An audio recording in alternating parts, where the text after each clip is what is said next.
Welcome to This Explainer. Today, we're diving into something that is absolutely crucial, yet, honestly, it's totally overlooked in our professional and personal lives. We're talking about men's mental health. I'm really glad you're here, because we are unpacking some incredibly eye-opening material that completely shifts how we think about strength, stress, and just basic survival.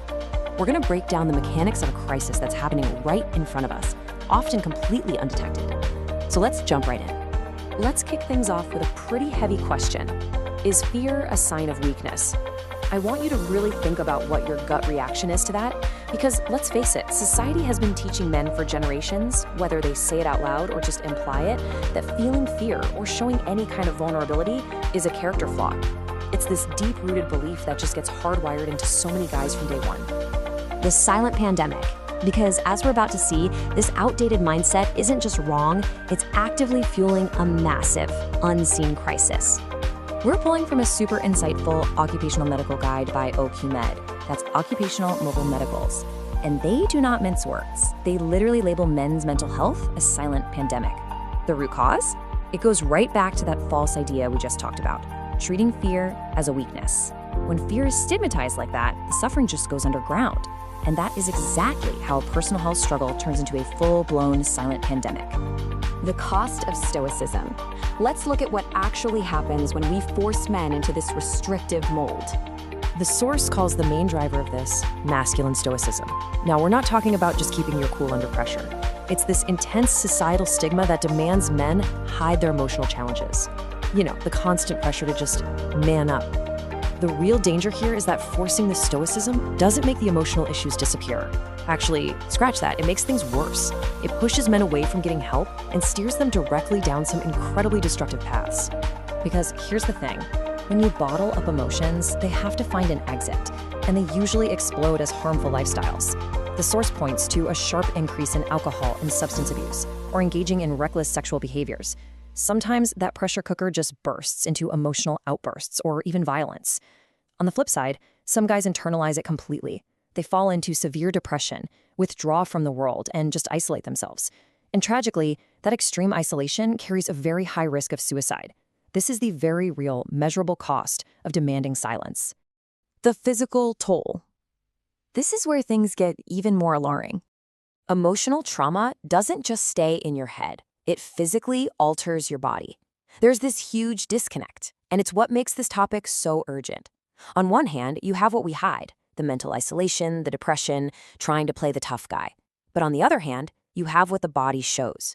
You can force your mind to stay quiet, but you absolutely cannot silence your body. The trauma manifests in physical ways that eventually become impossible to ignore. The OQMed guide actually lists out a pretty surprising range of physical changes. We're talking systemic, internal disruptions like tachycardia, which is a racing heart, digestive issues, erectile dysfunction, low libido, and just chronically low energy. Then you have the visible changes, persistent headaches, weird skin rashes, hair loss, losing muscle mass, and gaining fat. Normally, if someone has these symptoms, we rush to treat them as isolated physical problems. But the data makes it crystal clear. We have to look at the bigger picture. These symptoms are a full-body alarm system telling us there's a mental health crisis going on. Reframing the fight. So, with all that on the table, how do we actually fix this?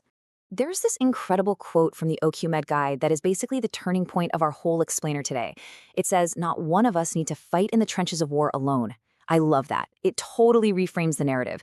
It acknowledges that, yeah, life and mental health can absolutely feel like a war zone, but the goal isn't to be a solitary, stoic warrior. True strength is actually found in vital camaraderie. The Healthy Man Playbook. Let's talk about some actionable steps. To build that camaraderie and get out of those trenches, the source gives us a really practical, everyday framework. Step 1 is maintaining a healthy body, doing the basics like exercise and eating right to directly tackle that physical toll we just talked about.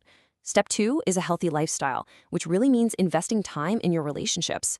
Step 3 is all about a healthy mindset, setting goals and actively trying to reframe those dark, unhelpful thoughts. And finally, step 4, which might literally be the best antidote to this whole silent pandemic, healthy connections. Just talk with your mates. It doesn't have to be some deep, profound therapy session. Sometimes it literally just means opening up to a friend. So what is the ultimate takeaway here? For every professional, leader, and frankly, anyone watching, the mandate is super clear. We have to actively build environments where sharing your struggles is celebrated as a massive step forward, not punished as a sign of weakness. If we want to change the outcomes, we have to change the culture. Period. I'll leave you with this final thought to chew on. What step are you going to take today to normalize sharing in your own environment? Maybe it's checking in on a coworker, paying attention to your own physical symptoms, or just having a real chat with a buddy. The power to end this silent pandemic starts the second we break the silence. Thanks so much for diving into this explainer with me. Take this info, put it to use, and I'll catch you next time.